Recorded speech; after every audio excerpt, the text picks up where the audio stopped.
na frente, Deus na frente, Deus na frente,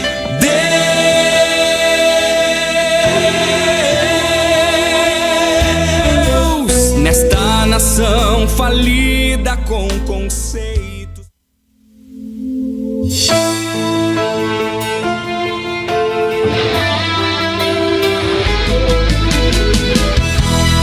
Geração eleita, o nosso lema é Deus à frente. Geração eleita, o nosso lema é Deus à frente.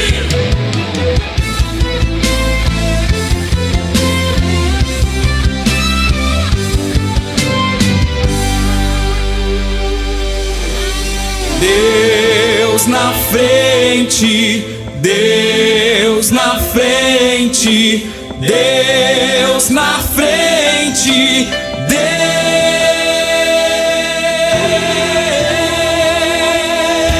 Deus nesta nação falida com conceitos.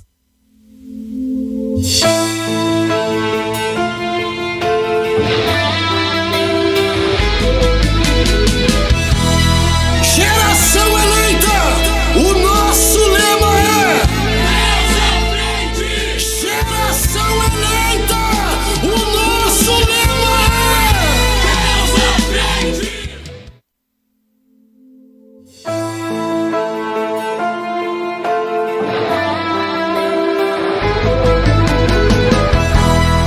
Geração eleita, o nosso lema é Deus à frente.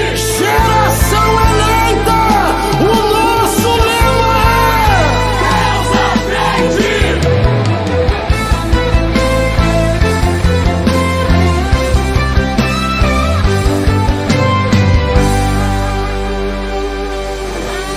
Deus na frente, Deus na frente, Deus na frente,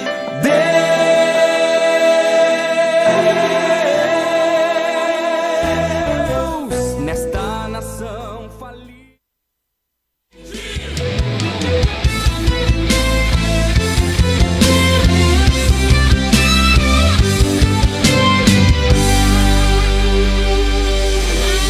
Deus na frente, Deus na frente, Deus na frente,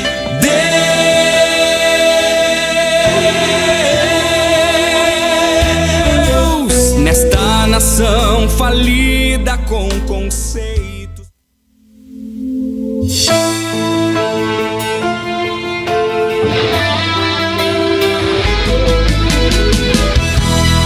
Geração eleita, o nosso lema é Deus à frente. Geração eleita, o nosso lema é Deus à frente.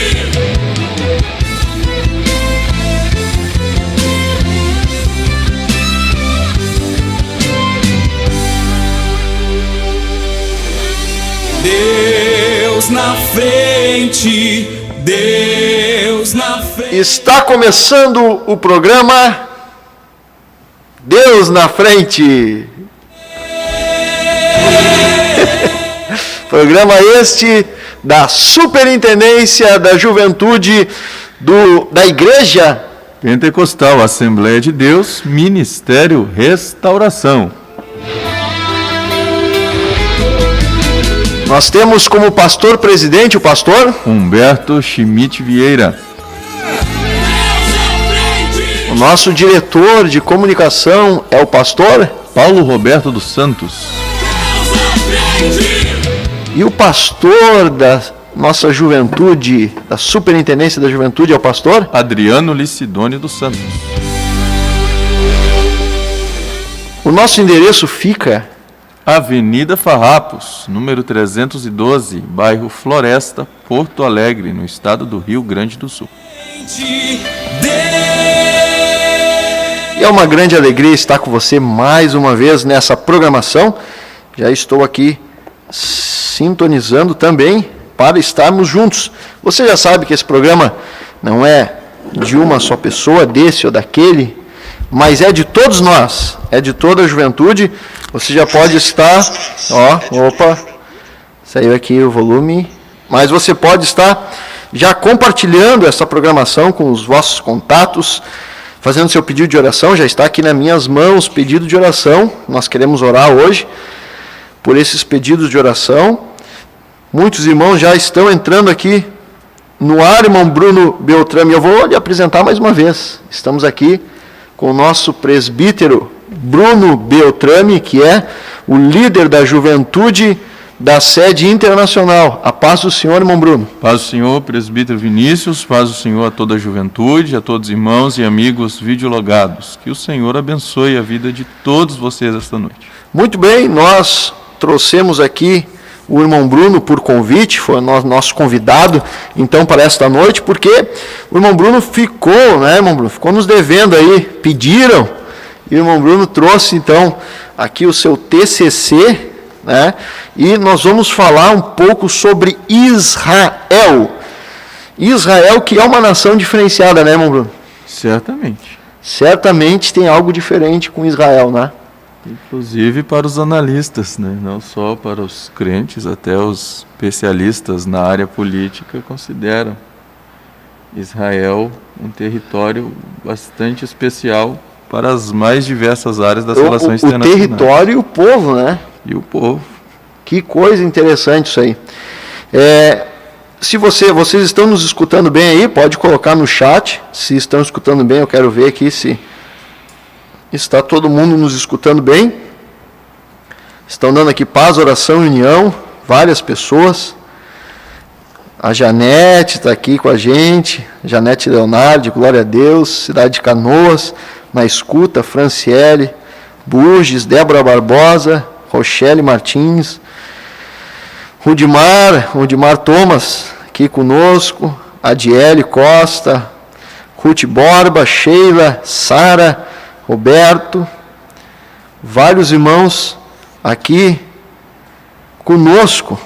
E um colega meu me manda cólica biliar aqui, irmão. Estou lendo os nomes e aparece aqui no WhatsApp, cólica biliar. Meu Deus, eu tenho prova amanhã. Mas Deus é Deus na frente. Aleluia. Amém. Glória a Deus. Paz, oração, união. Tatiana Martins. Muitos irmãos. Paola Cruz. Bianca Fernandes, ó. Glória a Deus, Deus abençoe a cada um, aleluia, ó, invocando aqui o Espírito Santo de Deus, coisa boa. Thaís Machado, lá da Argentina na escuta, irmão Bruno. Glória a Deus. Temos irmãos de outros países já participando conosco, Argentina, Porto Rico. A irmã Lília pedindo aqui, fazendo pedido de oração. A Rode também, ocupando 2 lugares ao mesmo tempo. Ela está ali no som e também aqui no chat. Estão dizendo que está dando eco no microfone do irmão Vinícius. Então a gente já vai ajustar esse pequeno detalhe técnico. Está dando eco. E agora, irmão, a irmã Esther falou, né? Esther, e agora, como é que tá? Tá dando eco ainda? Dando eco? Não. Se mais alguém pior?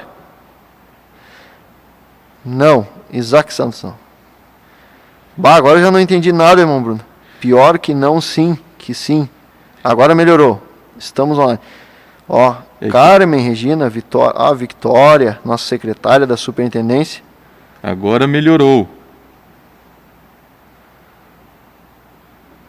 Olha aí. Uns dizem que está bom, para outros não está tão bom, talvez. Deus abençoe a irmã Rochelle aí, dizendo que está com saudade das lives. Talvez também ajude.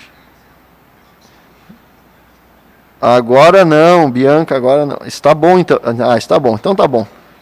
Microfones normais. Muito bem. William Melo, aqui não tem eco. Tá, melhorou. Muito bem. Nós vamos falar sobre Israel. E, irmão Bruno, antes de nós entrar no Israel, o que a juventude da sede está programando aí para sábado e domingo, né? Domingo, que é a nossa programação da juventude. Para quem não sabe, da Juventude da Sede, né? Para quem não sabe, de segunda a sexta, e aí as segundas eu estou aqui, né, apresentando o programa como âncora, e de segunda a sexta o programa é apresentado pela Superintendência da Juventude. Mas no sábado e no domingo é apresentado o programa pela Juventude da Sede Internacional. Isso mesmo.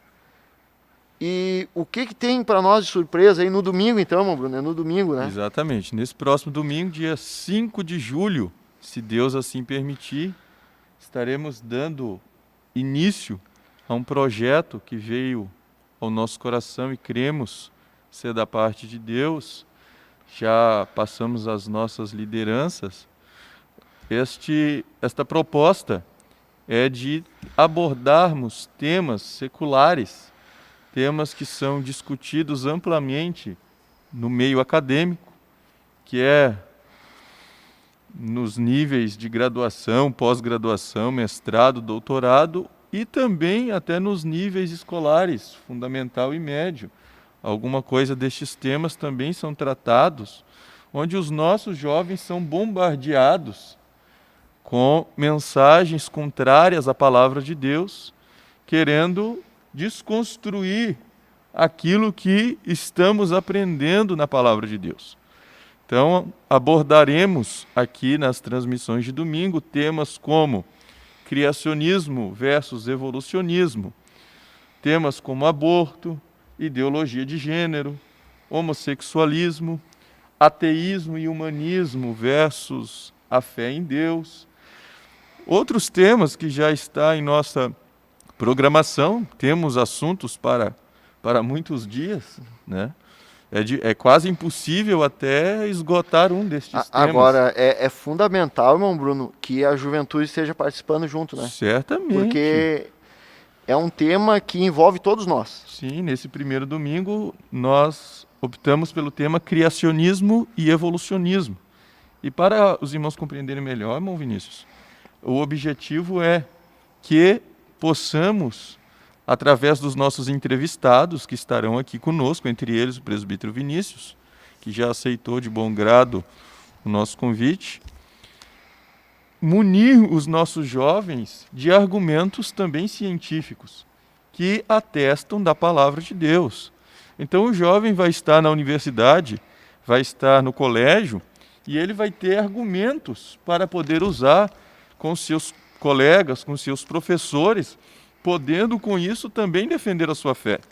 Porque às vezes o jovem chega e ele tem apenas o conhecimento bíblico. Então, para ele, às vezes fica um pouco difícil citar um versículo bíblico enquanto alguém cita para ele um suposto argumento científico que admite tal posicionamento contrário à palavra de Deus. Então, o nosso objetivo é que o jovem tenha armas para atacar e se defender.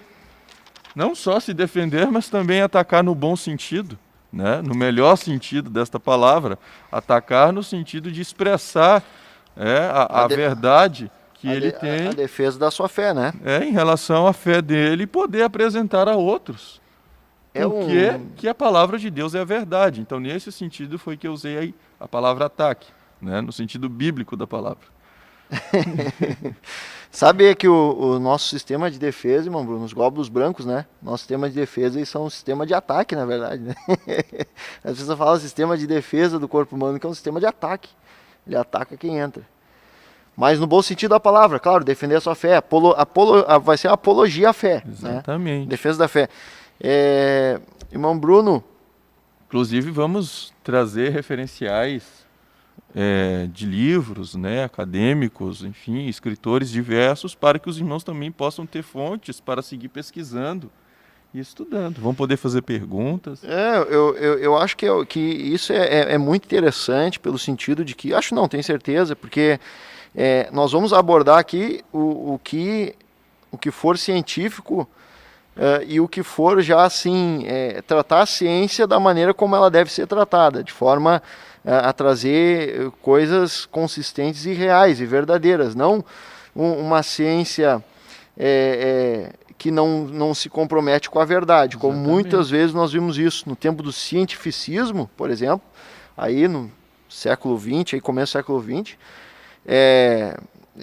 eles faziam coisas horríveis e diziam que era científico aquilo, mas não tinha base nenhuma com a verdade, não tinha um compromisso com a verdade. Exatamente, é o que a palavra de Deus chama da falsamente chamada ciência. Falsamente chamada ciência, que não é uma verdade. Não né? é uma verdade.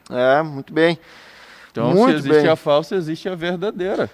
O verdadeiro conhecimento obtido pelas Escrituras que se revela também no aprendizado da criação de Deus. O próprio apóstolo Paulo ele diz, né, que proveito tenho ter convosco se não trouxer uma palavra de doutrina, de revelação, de ciência, né, de um compromisso com a verdade. Eu me lembro uma vez que foi argumentado sobre um poema chamado Poema de Gilgamesh, onde fala que eles alegam que conta as histórias antes das histórias bíblicas, e no Poema de Gilgamesh fala sobre um dilúvio e fala sobre uma arca, né? Só que eu estudando, porque a gente, para estudar um texto, a gente não pode só estudar a parte externa do texto, que quer dizer o quê? Quanto tempo ele tem, de onde ele veio, mas sim também analisar a parte interna do texto. E nessa descrição dessa suposta arca de Gilgamesh, ela tinha todos os lados iguais e formando um cubo, que dificilmente boiaria na água, né? Diferente da Arca de Noé, que se nós formos ver, ela forma um paralelepípedo. Então é bem provável que a narrativa de Gilgamesh tenha sido extraída do próprio Velho Testamento, da própria Arca de Noé, que daí ficaria mais fácil de decorar só um lado e montar na cabeça do escritor um barco que parece um cubo, que certamente dificilmente boiaria, porque ele cairia para o lado e não teria muito sentido de fazer. E eu argumentei isso num texto, agora não me lembro como é que foi direito a situação. Mas enfim, nosso compromisso é trazer aqui a verdade. Então, é isso aí, que coisa boa esse assunto aí. Vamos ver se... olha aqui, Ana Eduarda Lázari, nosso líder e nosso supervisor. Ela não quis dizer aqui mais nada, né? Com Deus na frente. Com Deus na frente. Com Deus na frente. Eu achei que ela ia dizer meu marido e tal, mas deixa assim, tá. Muito bem, glórias a Deus. Vamos falar hoje. Bom, aqui trouxemos um livro, né, irmão Bruno? Sim, este é um dos livros que os irmãos já podem ir meditando nele. Inclusive está disponível na Ramo da Videira. Criacionismo. CPAD, Criacionismo. Verdade ou mito? Então, autor... Ken Han. Está aqui, Criacionismo. Uma dica de leitura, então, para os irmãos. E aí se preparando para o programa. Para ir se preparando para o programa. Muito bem, irmão Bruno, olha só que interessante. Eu quero que o senhor fale agora. Eu estou aqui com o TCC do irmão Bruno. São 75 mais ou menos, né, irmão Bruno? 76 páginas. 76 páginas. É um livro, né? Uhum. Um livro escrito na formatura do irmão Bruno, no seu curso superior de Relações Internacionais, ou seja, o irmão Bruno é um internacionalista. Isso. Formado em Relações Internacionais. Quem é formado, por exemplo, em farmácia é farmacêutico. Né? Quem é formado em enfermagem é enfermeiro. Né? Ou enfermeira, enfermeiro, farmacêutica. E quem é formado em Relações Internacionais é? Internacionalista. Bom Bruno, nós já falamos do testemunho do Bom Bruno aqui, o milagre que Deus fez para ele entrar na faculdade sem pagar um centavo, né, irmão Bruno? Sem pagar nada. Nada, Deus abriu as portas, né? Deus abriu as portas, o irmão Bruno, por gratidão a Deus, como ele deixou bem claro aqui no programa, quando a gente fez, por gratidão a Deus, ele, através, claro, de uma vida de oração, de busca a Deus, ele firmou, né, colocou no seu coração, então, esse sentimento de gratidão a Deus e escreveu o TCC da formatura dele, o TCC da universidade, para o trabalho de conclusão de curso, né, TCC, trabalho de conclusão de curso, 2018, está aqui, ó. Ele escreveu sobre o conflito árabe-israelense, uma análise sob a ótica de Israel, ou seja, ele defendeu a visão de Israel, então, né, argumentou sobre a visão de Israel nesse conflito árabe israelense. É isso, Mombruna? Exatamente, porque a maior parte dos trabalhos acadêmicos, eu acredito que temos online irmãos que estudam na área de humanas, e talvez, quem sabe, até alguém que faz pesquisas em área de relações internacionais ou geopolítica. Algum dos irmãos deve saber que a maior parte do que é produzido na academia, e não só na academia, mas também no meio jornalístico, que é divulgado nas mídias tradicionais, são matérias, são produções acadêmicas que visam a ótica árabe, apresentam a visão árabe do conflito. E não só isso, os grandes organismos internacionais hoje, e a pouco a gente pode explicar mais a respeito, entre eles, eu cito no trabalho, já citei na entrevista com o pastor Humberto, como por exemplo a ONU, a Organização das Nações Unidas, todos estes seguem a visão árabe do conflito.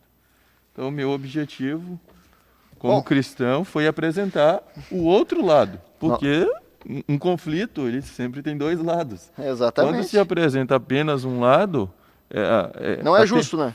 Não é justo, e as pessoas tendem a tomar partido por um lado que tem o direito de apresentar a sua visão, enquanto o outro é relegado a ficar em silêncio. É como se Israel fosse o vilão e a comunidade árabe fosse os mocinhos da história.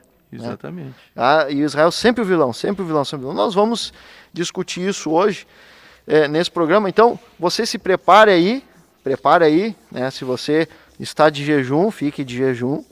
Você está orando, fique orando de jejum aí, fica no espírito. Se você não está no jejum, pode preparar um cafezinho, um chimarrãozinho aí. Fique com a gente, conosco. Tá frio hoje, hein, irmão Bruno? Tá frio.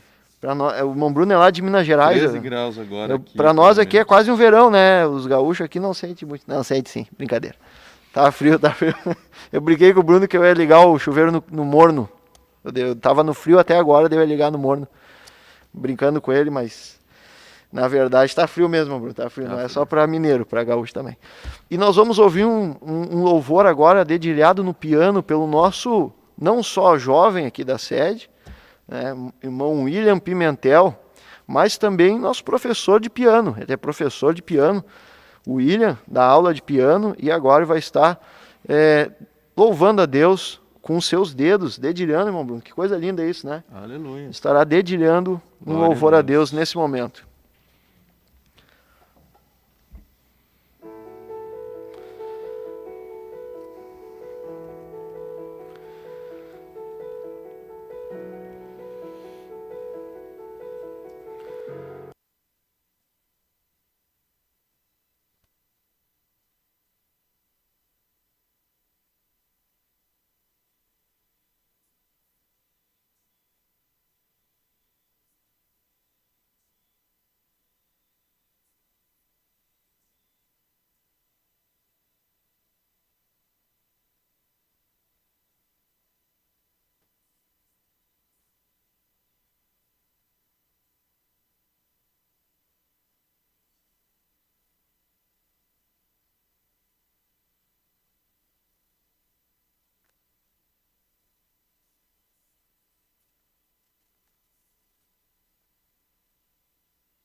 Aleluia. Glória a Deus. Glória a Deus. Tivemos uma pequeno ocorrido aí, que acabou sumindo o som, né? Na verdade, né? Sumiu o som, mas conseguimos fazer voltar aí, graças a Deus. E já agradecemos a todos os irmãos que prontamente, irmão Bruno, já colocaram ali no chat, ó. Voltou. Parou, sumiu, vai voltar. Ah, foi eu que botei, vai voltar. Travou, voltou. E voltou mesmo. E voltou para ficar. Amém. Glória a Deus. Irmãos participando aqui, Deus na frente. Irmã Fernanda Machado colocando aqui, quem se informe direito é só o bacharel. Ó. Depois tem que estudar um monte para fazer o exame. Mas até 2019, Relações Internacionais também era assim. Quem se formava era bacharel em Relações Internacionais. Ah, é? Esse ano, então, agora, ele é internacionalista. Internacionalista. É nome bonito esse, irmão Bruno. Tem que estar na humildade ainda, não pode deixar esse nome. Internacionalista.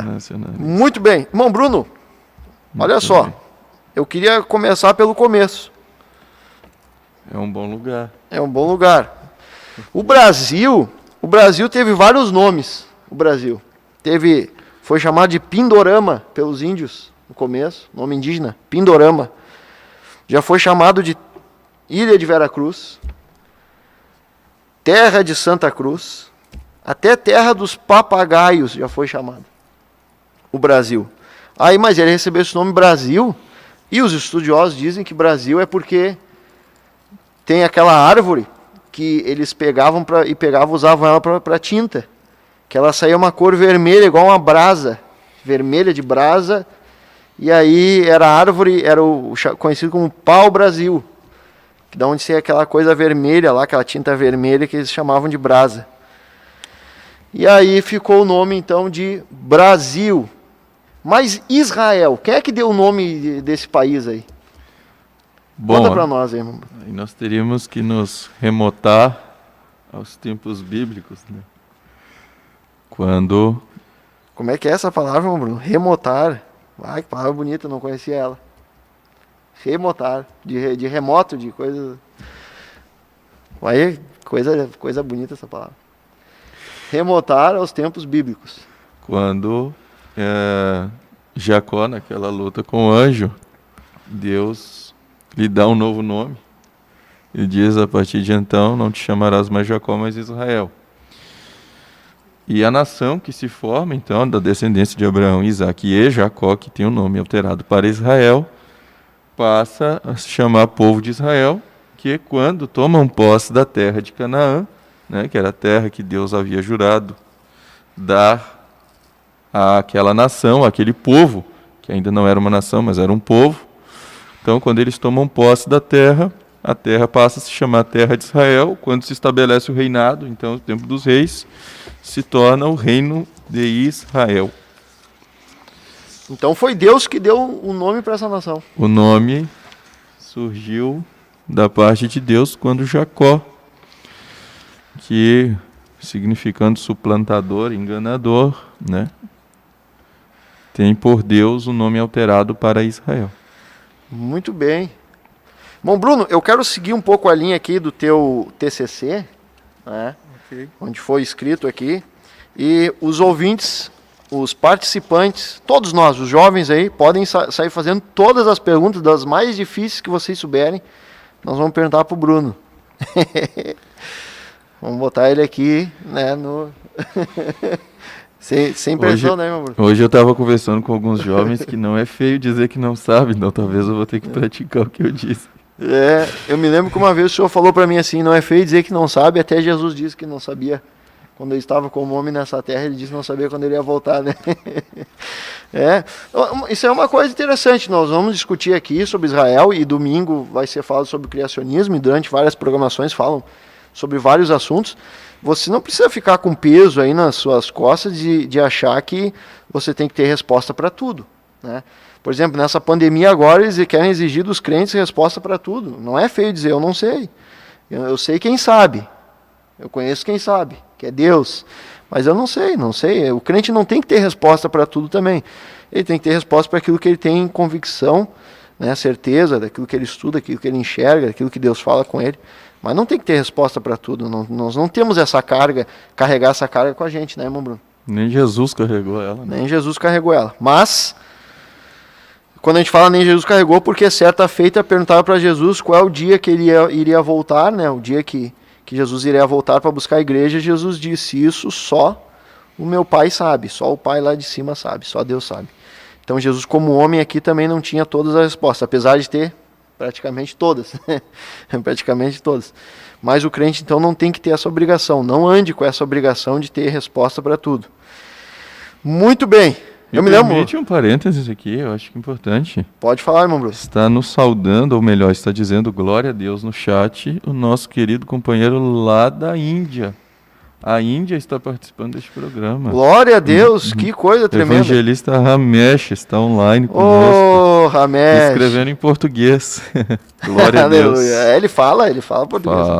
Fala e escreve. Fala e escreve. Agora ficou comprovado que ele escreve. Irmão Bruno, eu me lembro uma vez que um professor de física, um doutor lá da universidade, ele falou assim para mim: eu queria que tu me explicasse a trindade. Falou para mim.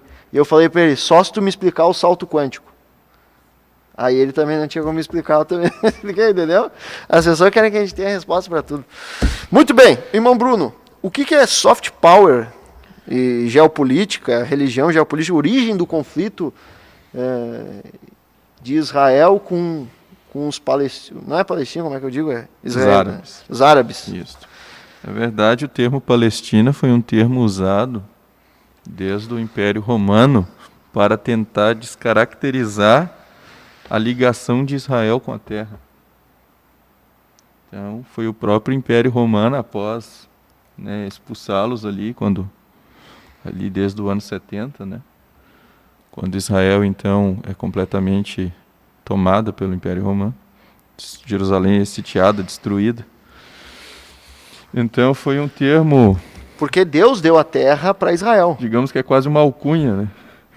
É quase um apelido, assim, uma alcunha.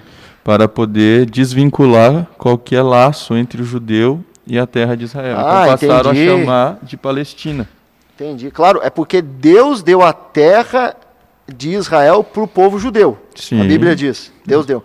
Só que como Roma estava dominando aquele lugar, eles queriam desvincular o judeu com aquela terra. Sim, porque ali foi quando começou a dispersão dos judeus pelos demais países, né? Então, sim, a perseguição terrível de Roma. Chamar a terra de Palestina, porque Palestina não tem nenhum vínculo com o árabe, tem a ver com os filisteus, que nem habitam na terra. Né? Eu nem sabia disso, mano. Então, desde Roma já começou esse negócio de querer tirar o judeu da terra. Com o Império Romano. Então, tratar como Palestina, na verdade, é um termo que desvincula os laços de Israel com a terra, o que é esse o objetivo. Então, vai se repetindo o termo, se desvincula aquele laço que tinha antes com quem ocupava o território. Com certeza. Com certeza. Isso aí a gente pode ver não só em Israel, no Brasil aconteceu isso, em outros lugares acontece isso. Sim. Aqui chamavam de Reino de Portugal, vão tirando os habitantes aqui, os índios, vão ficando... Interessante isso. Então se muda o nome, né? Era o mesmo, mais ou menos, o que fizeram com Sadraque, Mesaque e Abednego, né? Mudaram o nome deles. Para tentar mudar a identidade, porque o nome original tinha vínculo religioso, né? Tinha um significado religioso. Histórico. Do Deus que eles serviam. Exatamente. Então, se muda o nome, também como que tentando mudar a identidade. Jacó foi mudado o nome para Israel, para mudar aquela identidade dele de... Exatamente. Então pode ser usado para o lado bom, que é só quando raramente acontece, né? Só quando Deus quer, ou coisa assim, mas na maioria das vezes é esse negócio de poder, né? Pelos homens na questão política e disputa de poder, então se utilizou com esse objetivo. Muito interessante. Então aí tá. E aí, tá. E aí o teu trabalho diz aqui, o que é esse termo soft power? Soft power, nós temos, para mim tentar explicar melhor aos irmãos, nós temos nas relações internacionais, e eu digo isso, relações internacionais agora não a parte, não o curso em si, mas nas relações internacionais, ou seja, nas relações entre os países. Entre as nações, países. Existem os mecanismos, ou seja, as formas que são utilizadas para que se leve uma nação a fazer o que outra quer que seja feito. Então são mecanismos, chamados mecanismos de pressão. Existe o hard power e existe o soft power. O hard power é o poderio militar e até o poderio econômico. Então, por exemplo, um país que tem um contingente militar muito forte, muito preparado, na marinha, no exército, na aeronáutica, ele consegue pressionar militarmente um país, ele coloca ali nas fronteiras, ele vai agir de forma que aquele outro país se sinta pressionado a fazer aquele que o primeiro deseja. Então ele pressiona dessa forma, às vezes até pela guerra diretamente. Então ele invade um país. Então é uma forma hard, é uma forma assim direta e brusca, né? Ou de forma econômica, seja comprando, seja fazendo boicote. Entendi. Embargo. Então, exatamente. Então esse é chamado de hard power. O soft power é quando se consegue. Tem um autor que usa a expressão assim, é como se colocasse a cenoura para o coelho, né? Um dos autores que eu pesquisei, ele fazia esse paralelo. Você pode levar um coelho a fazer o que você quer com uma cenoura, usando varadas, batendo no coelho com vara, ou tu pode ir oferecendo uma cenoura para ele. E aí ele vai vindo atrás da cenoura. Claro. Então seria um mecanismo, vamos dizer, diplomático de fazer a coisa. Ou seja, você leva a pessoa a fazer o que você quer que ela faça, ou leva aquele país a fazer o que outro deseja que ele faça, mas não por meio da violência, por meio brando. Por isso soft. Ah, entendi. Por um meio brando. Então tu vai negociando, vai conversando, vai utilizando a questão cultural. Então se muda conceitos culturais sem usar de violência, seja militar, seja econômica. Então, por isso, a religião é um mecanismo também de soft power. Então, por esse motivo, nós adotamos no trabalho de conclusão nesta análise, porque a religião é um fator que atua diretamente ali no conflito, né? Tanto para os árabes, que em razão da religião muçulmana, eles têm, vamos dizer assim, quase que um dever de consciência de lutar até a morte para exterminar os judeus, né? Então, aqueles que seguem o Alcorão, eles têm esse dever de consciência para com a fé deles, de lutar com todos os meios. Então, ou seja, o governo árabe se utiliza da religião para convencer outros a atacarem Israel. Mas que...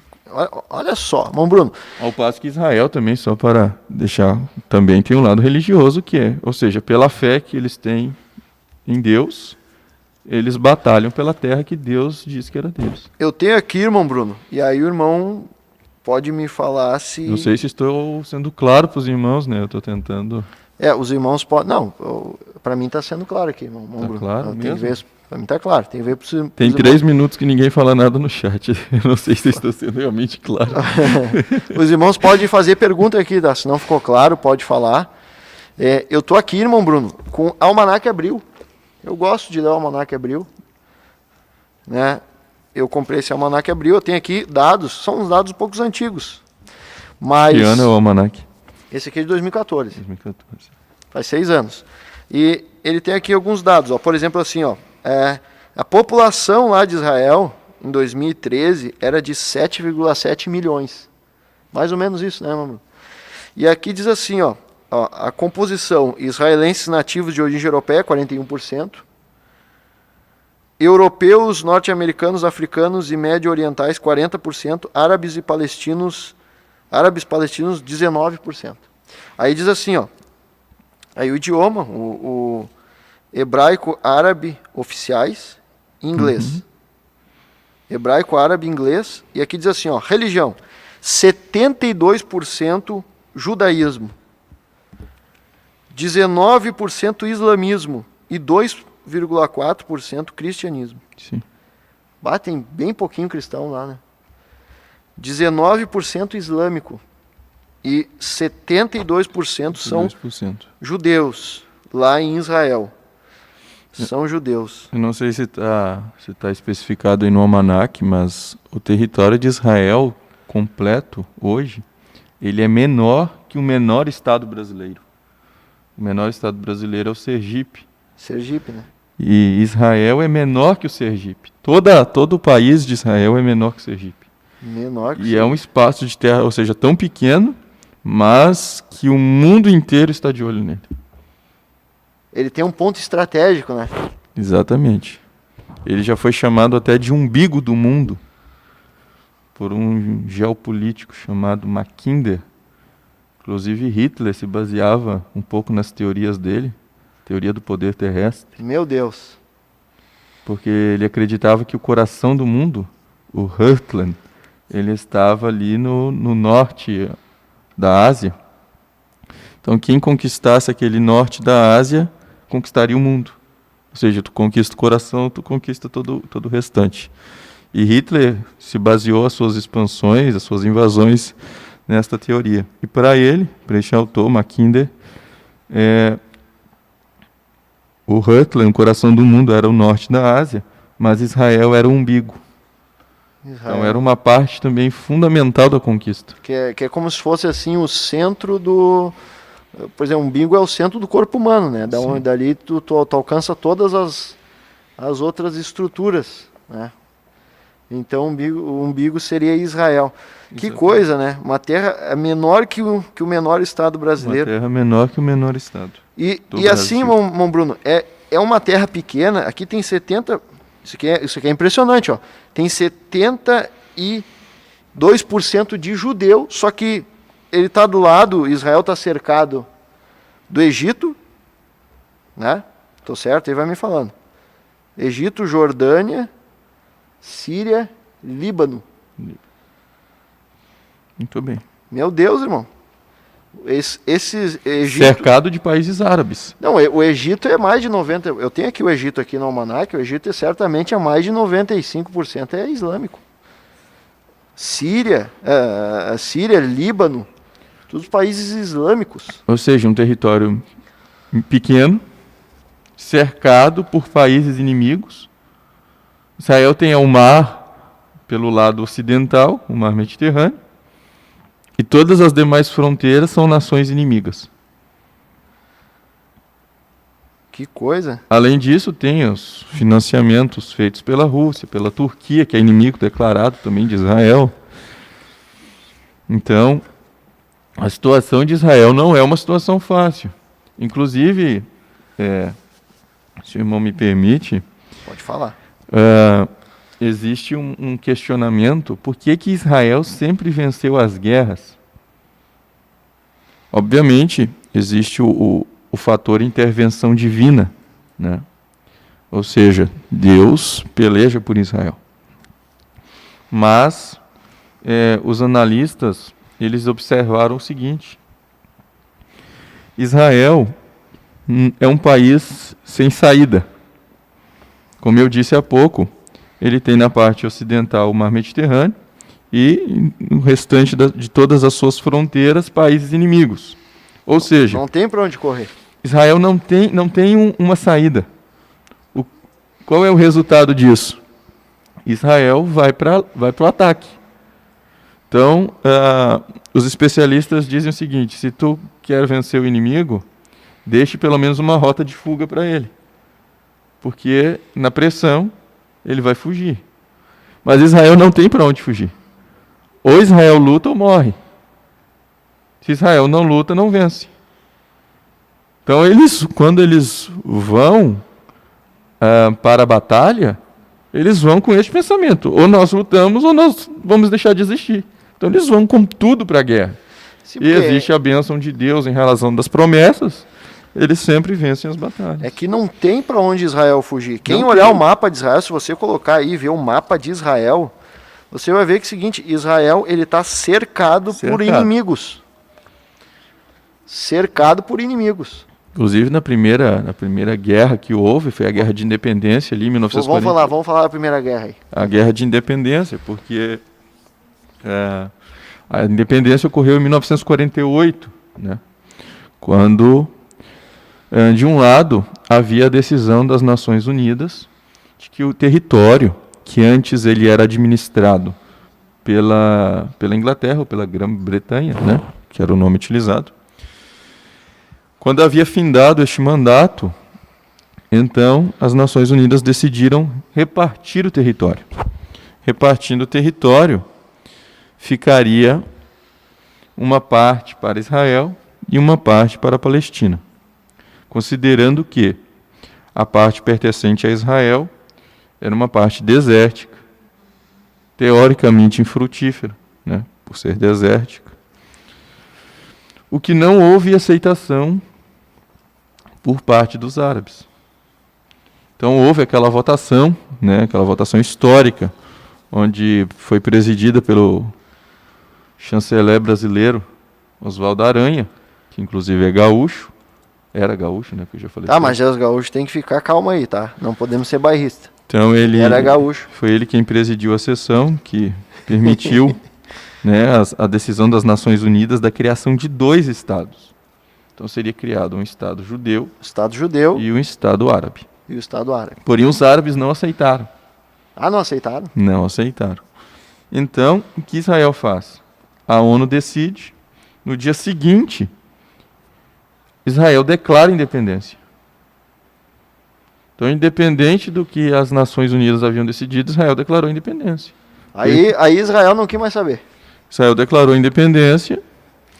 Quando Israel declara independência, no dia 15 de maio de 1948, no dia seguinte, a coalizão árabe, formada exatamente pelos países que estavam ali vizinhos a Israel, dão início à Guerra de Independência. Ah, não aceitaram?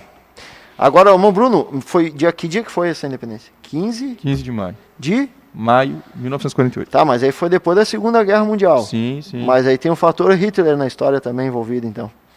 Porque ele perseguiu muitos judeus lá na Europa, né? Sim, esse foi um dos argumentos que contribuiu para que a ONU... Né, Sim, porque os judeus tiveram que fugir. Para que a ONU aprovasse a criação do Estado israelense, do Estado judeu, para o povo judeu. Morreu muito judeu, né, irmão Bruno? Porque... Só por Hitler estima-se 6 milhões. Né? Mas imagina... Mais os que morreram na União Soviética. Imagina que aqui, só no país, em Israel, eu tenho 7 milhões. Sim, era como se eles tivessem dizimado o país inteiro, né? É como se tivesse dizimado o país, Hitler dizimado o país inteiro de Israel. Sim. Porque só no país Israel tem 7,7 milhões.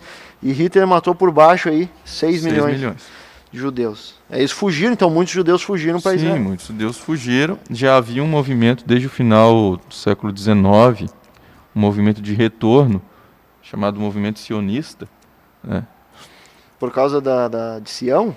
Sim, porque eles se reuniam, os judeus espalhados pelo mundo, especialmente na Europa, eles se reuniam buscando um lar para Israel. Eles queriam estabelecer de novo a nação. Então se discutia bastante aonde. Porém, os mais ortodoxos, os judeus mais religiosos, eles só aceitavam que fosse exatamente na terra que um dia foi deles e que Deus havia prometido. Porque alguns, eles cogitavam a possibilidade de que fosse no continente africano. Se criasse Israel na África. Mas quem é que deu essa ideia? Entre eles mesmos. Surgiu essa... Só que nessa hora, né, os ortodoxos se pronunciaram contra, disseram não. Não, tem que ser lá na terra. Deus disse que é a terra de Canaã, aquela terra é a nossa. Então é lá que vai ser Israel. Então, por força dessa pressão dos mais religiosos, porque para quem não sabe, existem judeus que não são religiosos, né? Então, eles decidiram fazer isso. Deve ser que nem os evangélicos que são mais ou menos evangélicos, não praticantes. Então existiu esse movimento de retorno, né? esse movimento de retorno que foi aumentando. No período da Segunda Guerra ocorreu assim uma intensificação dessa imigração. Então, muito Movimento sionista, movimento sionista. que volta para Sião, Retorno lá para a Sião. a terra deles. Exatamente. E irmão Bruno, e me diz uma coisa. Tá, então teve a primeira guerra essa aí. Essa guerra de independência, o que a coalizão árabe dizia? Nós vamos afogar Israel no mar Mediterrâneo. Essa era. Essa era Vamos- a pronúncia deles. Não, é porque Israel vai deixar de existir. Nós vamos afogar Israel no mar Não, Mediterrâneo. porque quem olha Israel, dá a entender que se pressionar Israel, vai todo mundo pro mar Mediterrâneo. Porque não tem para onde correr. Não tinha para onde Era todo cercado de islâmico. Inclusive, a profecia dizia isto, irmão Vinícius, a profecia de Isaías dizia que a nação nasceria num só dia, né? O profeta pergunta, pode uma nação nascer num só dia? Onde é que tá? Quem é que acha aí? Acha aí no chat e manda para nós. Se eu não me engano, é Isaías 66, eu não sei o Vamos versículo ver se os jovens estão atentos aqui à programação. de cabeça. Mas, se eu Aonde não que me engano, está, é Isaías aonde que está que 66. Isaías diz que a nação de Israel nasceria num só dia? Num só dia. Então este era Vamos ver aqui, vocês vão botar aqui. era o cumprimento. Já temos, olha, 72 aparelhos conectados. Glória a Deus. Os irmãos podem compartilhar, deixar o like. Fazer perguntas, né, meu Bruno? Fazendo perguntas, nós tínhamos duas perguntas aqui, ó. Isaías 66:8, já mandaram aqui. Quer mandar? Vamos ler? Ó, meu chat está desatualizado, então. Deixa eu atualizar. Ah, apareceu. Minha Bíblia. Minha capinha tá Enquanto isso, alguém perguntou. É a primeira vez que falamos especificamente do TCC. Ah, é o irmão Vinícius que disse. Sim, o senhor já respondeu, né? Eu respondi. Ah, sim. Vamos ler aqui, ó. Abri já Jeremias, vou voltar um pouquinho. Isaías 66:8 diz assim, ó: quem jamais ouviu tal coisa? Quem viu coisa semelhante? Pode acaso nascer uma terra num só dia? Ou nasce uma nação de uma só vez? Aleluia. Pois Sião, antes que lhe viessem as dores, deu à luz seus filhos. Impressionante isso, porque o que é o normal, o senhor que é médico, ou futuro médico, né? Primeiro vem as dores, e depois se nasce o filho, certo? Certo? Mas Deus disse que para Israel seria diferente. Primeiro ia nascer... Ia nascer num só dia uma nação, não uma pessoa. Deus disse, vai nascer a nação em um dia, e depois vai vir as dores. Exatamente, um dia depois, Israel passa a existir em um dia, e no dia seguinte começam as dores coisa, né? pelo nascimento. Que coisa, olha que interessante, né? Como é que é o nascimento de uma pessoa, através de uma mulher? Vem a dor de parto, né? E até é aconselhável, né? Quando vinha essas dores, quando já tiver rota a bolsa, né? A bolsa romper, é bom em 24 horas, isso é dado médico, em 24 horas tem que nascer a criança, senão pode dar infecção, alguma coisa assim. Então, rompeu ali, veio as dores, as cordas, rompeu, vai para o trabalho de parto e nasce a criança e para. Aí acabou a dor. Acabou a dor. Mas com Israel... E vem a alegria. Com Israel foi o contrário. Israel, a Bíblia diz que ia ser o contrário e de fato foi. E de fato foi. Porque nasceu Israel... Exatamente como Isaías profetizou 500, 600 anos antes de Cristo. Né? Ou seja, quase 2.600 anos antes da profecia se cumprir. Eu até marquei aqui, Bruno, eu acho que eu estava numa escola do senhor, quando o senhor falou. Sim, foi no Porque eu marquei congresso aqui de julho do ano passado. 14/5 e dores 15/5. Ou mais ou menos assim, né? Isso.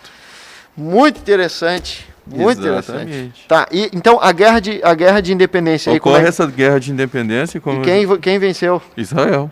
Israel venceu. Israel, que surgiu num dia, não tinha um exército formado, não tinha uma estrutura bélica, É impressionante isso aí, né? mas Como é que não tinha... cercado por inimigos muitas vezes mais numerosos. Mas, primeiro, Deus estava com eles. E segundo, eles tinham essa convicção. Ou lutamos ou morremos. E isso eu tenho falado... Eles iam com a estrela de Davi lá, né? Como é que é? Você tem falado Isso eu tenho falado para alguns irmãos jovens, que a nossa vida tem que ser assim. A gente, espiritualmente, nós estamos diante dessa realidade. Ou lutamos ou morremos. Ou lutamos ou morremos. A gente não tem rota de fuga, não dá para dizer eu vou sair da igreja, não dá para dizer eu vou desviar. Não tem a opção de desviar. Não existe essa opção. Não tem opção. Ou vence ou morre lutando. Ou morre lutando. Foi o que eles fizeram, né? Exatamente. Muitos morreram, né?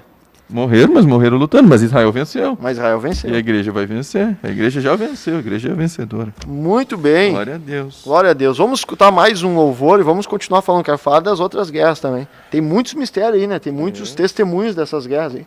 Inclusive de caças voando que eles nem sabiam, né? Os próprios judeus dizendo de onde saiu esses caças, eles dizendo, nós somos amigos aqui, estamos aqui se comunicando e tal. Que eles não sabiam nem explicar, né? Sim. Porque é uma coisa sem explicação. É como uma nação no meio do nada, cercada de inimigo, que foi criada num dia, venceu uma guerra sem exército direito, foi uma coisa muito impressionante. Exatamente. Então nós vamos estar adorando a Deus com mais um hino e dedilhado pelo nosso músico, William Pimentel, nosso querido irmão, estará louvando a Deus com os seus dedos, dedilhando o seu Aleluia. piano. Glória a Jesus.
Glória a Deus. Glória a Deus. Nós estamos sentindo a presença de Deus aqui, né, irmão Bruno? Já me emocionei aqui. A gente quer tentar segurar as lágrimas, mas Deus está nesse lugar, está com a gente. Que crueldade, né, irmão Bruno? 6 milhões de judeus mortos assim. É a primeira vez na história onde teve morte em escala industrial, irmão Bruno. Os alemães nazistas, claro que não eram todos os alemães que eram nazistas, né? Muitos até eram forçados a lutar, mas dentre os que eram realmente malignos, coração maligno, eles pegavam a gordura dos corpos dos judeus e usavam na indústria. Que coisa terrível. Isso mostra, irmão Vinícius, quão terríveis são esses regimes totalitários, né? Meu Deus. Onde as pessoas perdem a sua liberdade, perdem seus direitos, perdem toda e qualquer garantia que possuem. Assim fizeram com os judeus. Eles foram sendo privados de todos os seus direitos, toda a sua liberdade, e por fim passaram a lhes tirar a vida, até que foram levados para os campos de concentrações, ali mortos, 6 milhões de judeus, estima-se, até o fim da guerra, só com a Alemanha nazista, mais os que foram mortos Diz que tem na União Soviética. Um museu lá em Israel muito lindo, né? Fala isso aí. Muito triste também, né? Museu do Holocausto. Museu do Holocausto, né? Um dia tu vai conhecer, né, irmão Bruno, o Museu do Holocausto. Quem faz um trabalho isso aí tem que... Se Deus quiser, Deus pode. Deus na frente. Eu tô crendo que um judeu vai pagar tudo pro Bruno pra ir pra lá. Vai que tem um judeu escutando. Depois desse trabalho aí, irmão, vou dizer uma coisa pra ti, ó. Vou ser bem sério pra ti. Talvez os irmãos entendam agora porque a guerra que eu passei na universidade. A guerra. Agora que a gente começa a falar aqui, expor de fato o assunto, né? Os irmãos podem compreender por que foi tão difícil. Eu tava lá no dia do TCC da defesa. Meu Deus, que guerra, irmão. Que guerra. Irmão Bruno, se eu fosse um judeu que tivesse condições para isso, e soubesse que o senhor fez um trabalho desses aí, não estou falando aqui eu pagaria uma viagem todinha para o senhor conhecer tudo de Israel. Amém.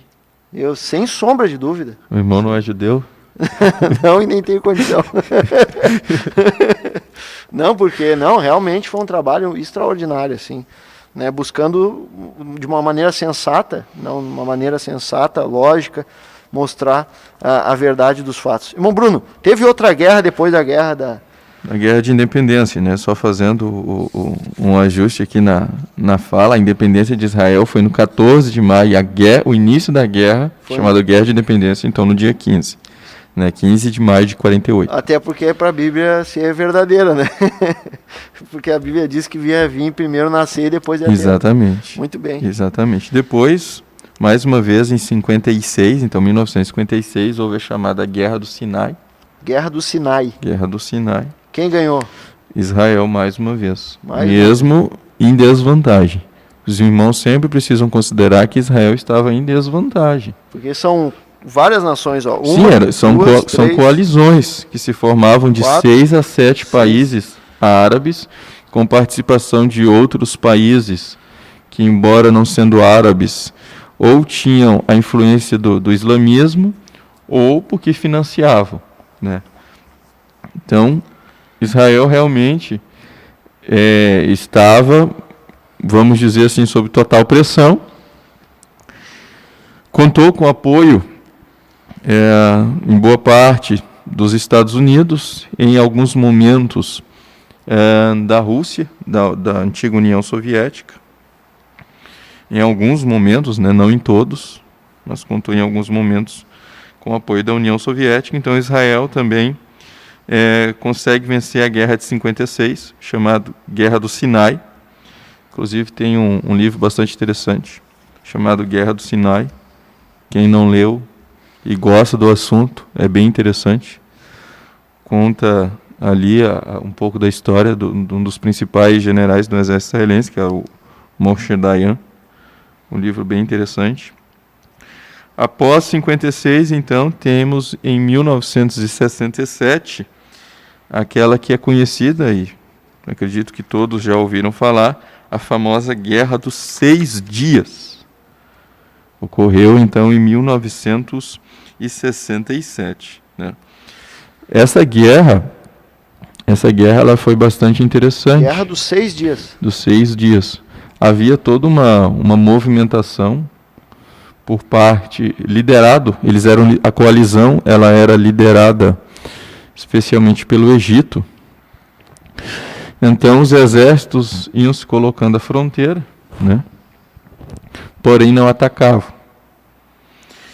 E o que houve? Quando o Egito, ele, em dado momento, já com os exércitos nas fronteiras, né, não só entre Egito e Israel, mas entre a Jordânia e Israel, Líbano e Israel, o Egito decide fechar o Estreito de Tirã. Esse estreito ele era utilizado como rota marítima comercial. Então, quando o Egito impede que os navios passem por ali, né, fechando uma das principais rotas de comércio israelense, isso foi considerado como que um ato de guerra. E Israel, quando se deu conta disso, então, por um lado era pressionado para não dar início à guerra. Então Israel sabia que estava sendo tudo armado para a sua destruição, via os tanques de guerra, o inimigo se armando às suas fronteiras. Não, porque aqui, por exemplo, aqui no Almanac, diz que só na Guerra de Independência, que diz que foram 5 países árabes enviaram tropas para impedir a fundação de Israel. Só no início. Agora, nessa Guerra dos 6 Dias, em 1967. 6 dias. Mas também volta a mesma coisa de os países árabes se unirem. Exatamente. E cercar Israel e Israel ficar... Eles tinham um exército juntos que era praticamente 4 vezes maior que o exército israelense. Então era completamente desproporcional a situação. Eles tinham, vamos dizer assim, um poderio bélico para a época bem mais moderno do que o que Israel utilizava. Israel se valia daquilo que outros países já estavam desprezando. Vamos usar uma expressão popular assim, meio que sucatas, né? Era o que Israel se utilizou para vencer a guerra. Então, o que Israel fez? Os caças israelenses voaram abaixo da captação dos radares árabes, e num dia eles conseguiram destruir praticamente toda a frota aérea do Egito. Foi bastante danificado. Olha que o Egito é grande, hein? Mesmo Israel estando com poderio bélico inferior. Mas usando dessa estratégia, voando bem baixinho, os radares não captaram. Então eles conseguiram destruir de uma vez.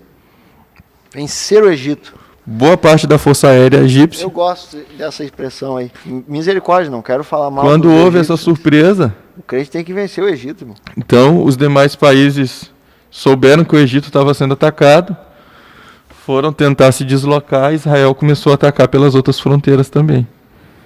E o que era impossível de acontecer... Foi aí que temos relatos, né, de caças que Exatamente. Então o que era impossível de acontecer? Era impossível Israel vencer essa guerra. Israel consegue ter êxito em 6 dias. Em 6 dias ele venceu todos os adversários. Venceu os seus adversários. E ampliou o território. E ampliou o território, sim. Israel conquistou a faixa de Gaza, as colinas de Golã. Que é da onde sai o Monte Hermon do Salmo 133. 133, ao comboio com suave. Que sai os Monte Hermon, que desce para o Rio Jordão, né? Lá em Golã, né? Sim. Na Cisjordânia, né? Exatamente. Também Israel conquistou uma parte da península do Sinai. E um fato importante é que Israel conseguiu agora conquistar uma parte de Jerusalém, que é a Jerusalém Oriental, que é a que está em poder de Israel até hoje. Interessante. Então, eles foram pressionados e da pressão saíram com mais terra. Com mais terra. Vitoriosos de novo, a terceira já. A terceira. Após vinha de 73, né? Aqui colocaram aqui no chat a Guerra de 73. Sim, a Guerra de 73. Que é a famosa Guerra de Yom Kippur. Exatamente. Ali Israel foi atacado no dia, é o chamado dia do perdão. Aqui disseram aqui, irmão Bruno. E no 7º dia eles descansaram. E no 7º dia eles descansaram. Que interessante isso, né? Trabalharam 6 e no 7º descansaram. Muito coisa bem, bom Marcelo. Coisa interessante. Realmente. 6 dias. Então temos depois a Guerra de 73, né, a Guerra de Yom Kippur, onde Israel naquele dia estava, um dia de contrição, dia de arrependimento, de pedir perdão a Deus Dia de perdão. pelos pecados. Então Israel estava, a nação inteira, voltada para o ato religioso, quando é surpreendido por ataques. Então ocorre algumas pequenas perdas em Israel, mas no fim ele consegue se sair vitorioso da batalha. Venceu de novo. Venceu de novo. E aqui Sofreu um pouco nessa, mais do que em outras, né? Aqui no Almanac Abril está dizendo assim, ó, num ataque surpresa, tropas do Egito e Síria avançaram. Exatamente. Israel Mas foi elas surpreendido. foram repelidas. Uhum. Muito bem. Então já teve 48, 56, 67 e 73. 4 guerras já e 4 vitórias de Israel. 4 guerras e 4 vitórias de Israel. Inclusive, essa Jerusalém, para explicar aos irmãos, Jerusalém, sob a determinação da ONU, Jerusalém havia sido considerado por administração internacional. Ou seja, Jerusalém, na repartição do território, não pertenceria nem aos árabes, nem aos israelenses. Jerusalém seria da comunidade internacional. Jerusalém não seria de ninguém, seria administrado pelas nações, né? E a ONU coordenaria isso. Porque a Jerusalém, ela é considerada a cidade santa, né? Para as 3 principais religiões. Que é O cristianismo, o o judaísmo, e o islamismo. E o islamismo também considera Jerusalém como uma cidade santa. Então, em razão de ser ali um palco de disputas internacionais, Jerusalém ficou então sob administração internacional. E nesta guerra de 67, então, como eu havia falado, Israel consegue conquistar a parte oriental de Jerusalém. Hoje ali, né, no antigo local onde havia o templo, hoje existe a mesquita, né? Mesquita de Omar. Ali onde era para estar o templo. Onde era para estar o templo. Muito bem, irmão Bruno. Irmão Bruno, me diz uma coisa.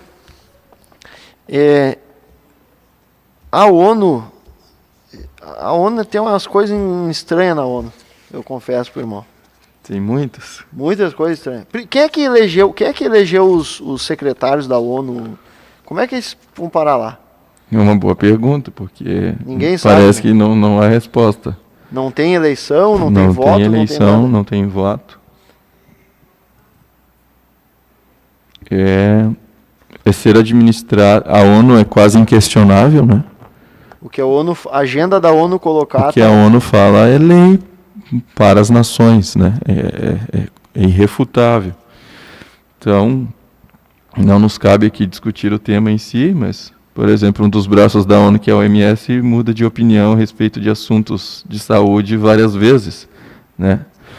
Isso já mostra que não é tão inquestionável assim. E as resoluções da ONU? E as resoluções da ONU são, também, nesse mesmo sentido, bastante tendenciosas. Então, praticamente todas as resoluções que a ONU emite a respeito de Israel são condenando Israel.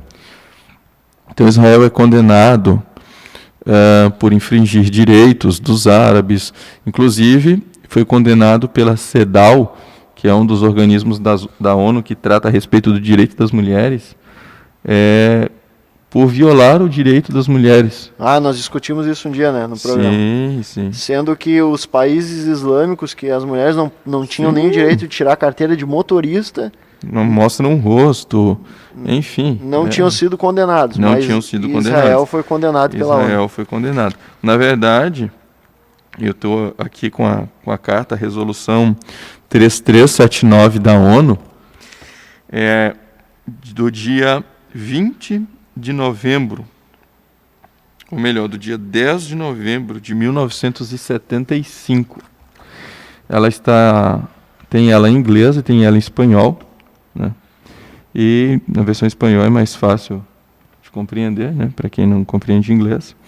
E o final da resolução diz: declara que o sionismo é uma forma de racismo e discriminação racial. Isso é uma carta da ONU, em 1975. Então a ONU, desde sempre, né, desde sempre, ela condena Israel. Na verdade, ali no início, em 1948, porque foi justamente com o surgimento da ONU, a ONU existe, a princípio, para evitar a Terceira Guerra Mundial, né? Ela nasceu com esse aparente objetivo. E como havia ocorrido, então, aquele massacre de 6 milhões a 10 milhões de judeus, somando todas as mortes, então a ONU ali, por intermediação também do Oswaldo Aranha, permitiu a repartição do território, sendo que os árabes não aceitaram. Mas desde então, as resoluções que a ONU emite com respeito ao conflito são sempre posicionamentos pró-árabes e contra Israel. Então, essa resolução aqui, por exemplo, que eu estava citando, que declara o sionismo uma forma de racismo e discriminação racial, estava comparando também o movimento, ou seja, a busca pelos judeus de retornar à terra de Israel, estava acusando-os de praticar um regime semelhante ao que era praticado pelo apartheid na África do Sul. Ah, não, mas aí forçar. Sim, eu tenho aqui alguns dados, eu posso mostrar aos irmãos, né? Comparação do como eram os direitos entre brancos e negros na África, onde realmente havia um regime de segregação racial, e comparando com Israel, onde os árabes participam do parlamento, participam inclusive do exército. Já imaginou ter um árabe em exército israelense? Existe.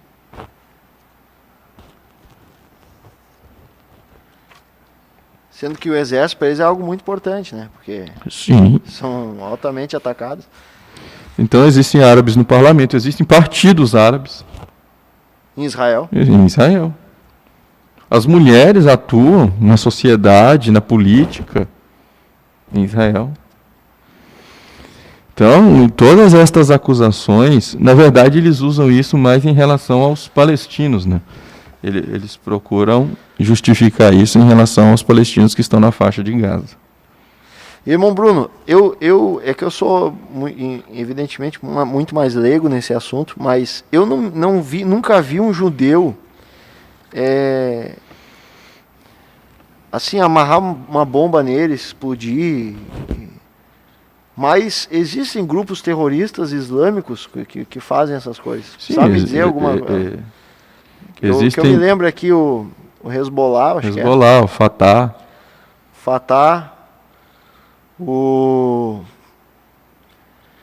Hamas. O Hamas, inclusive, está citado aqui no trabalho. Eu coloquei a carta de constituição do Hamas, né? Qual é a carta de constituição do Hamas? Declara, eles são bem enfáticos. Deixa eu ver se eu consigo achar aqui o local certinho. Mas a carta de constituição do Hamas declara a sua intenção de eliminar por completo os judeus. O Hamas é o grupo... Mas o Hamas já foi um grupo político. É o grupo político que domina a faixa de Gaza, né? E eles não admitem... É um grupo fundamentalista religioso, né, e político. Ou seja, é um grupo político administrado por extremistas religiosos. Tá, mas esse aí a ONU vai contra, pelo menos. Não. Tem que ter a insensatez, né? Aí já é uma insensatez. Não, pelo menos isso aí a ONU... Não existe. Não é possível, eles querem eliminar... Isso aí não é racismo. Eu quero eliminar o judeu da face da terra. Aí não é racismo. Esse é um dos problemas da ONU, porque, como o irmão disse a princípio, não existe eleição. Então as pessoas que estão lá... Porque alguém o colocou. Porque alguém o colocou. E colocou com qual objetivo? Seguindo quais critérios? Né? Administram de forma tendenciosa. Isso já é...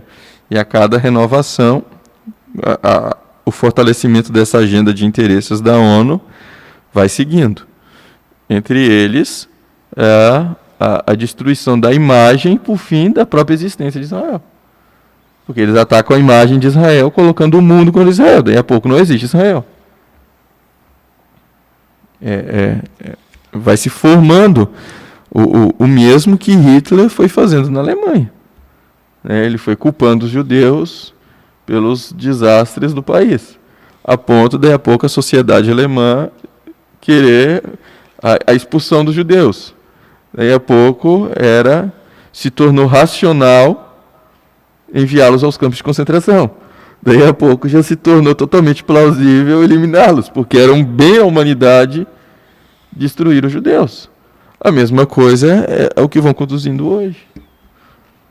Então hoje a eliminação de Israel é um dos próximos passos, né? Porque, inclusive, será uma tentativa que está escrita até na palavra de Deus, né? A gente lê isso em Apocalipse, Daniel, enfim. Não, e sabe, Bruno, que eu tenho uma certa forma, uma certa segurança de poder falar isso aqui no Brasil, né? Eu acho, né? Por enquanto. Né? Que Deus me guarde. Deus nos né? ajude. Mas se for pegar um islâmico que segue o Alcorão mesmo, que está escrito no Alcorão, pena que eu não trouxe aqui os estudos, eu tenho livros lá que falam sobre umas passagens do Alcorão, nas suratas lá do Alcorão, tem umas agora não me lembro de cabeça, uns 150 suratas, acho que menos. 130? Ah, tá dizendo 3 minutos para acabar o a irmã Prisca fez aqui hoje 130. Que diz assim, ó: nós temos que colocar terror nos incrédulos.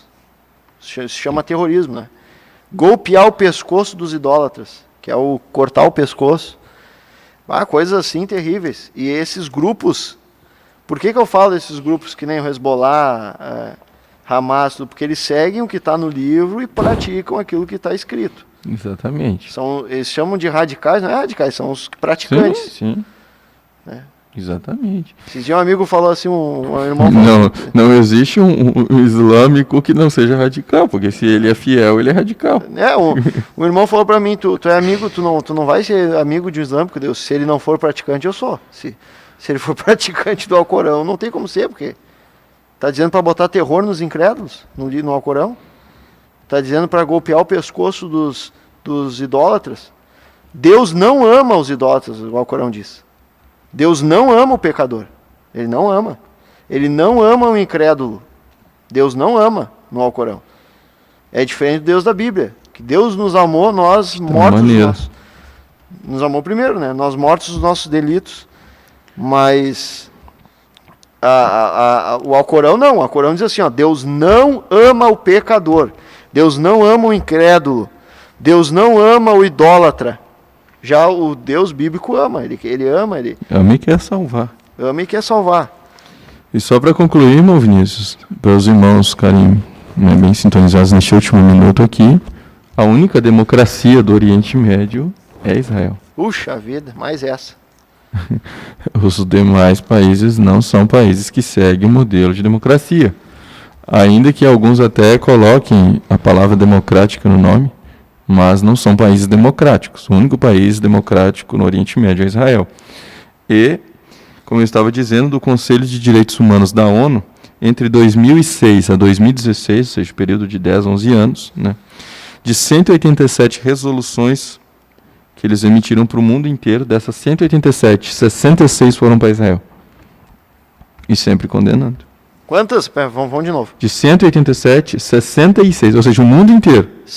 Eles emitiram 187 resoluções condenando violação de direitos humanos. 187. Dessas 187, 66 foram só para Israel. Então, um terço foi só basicamente condenando Israel. Condenando Israel. Um país aquele que é menor que o menor país estado. Onde tem a Coreia do Norte.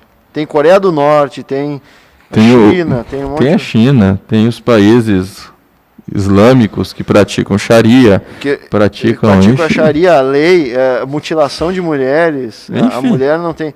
Tem programa. Países comunistas, Cuba, tem programa, Venezuela, televisionados aí que tem, procurar no YouTube, acha, como bater na mulher. Não pode quebrar o osso e nem sangrar. E tem que bater escondidinho, não pode bater na frente das pessoas. Olha, meus irmãos. Então, resumindo aqui um pouco, pelo que eu entendi do Bruno, a gente tem pelo menos 3 tipos de sociedade. Sociedade autonômica, heteronômica e teonômica.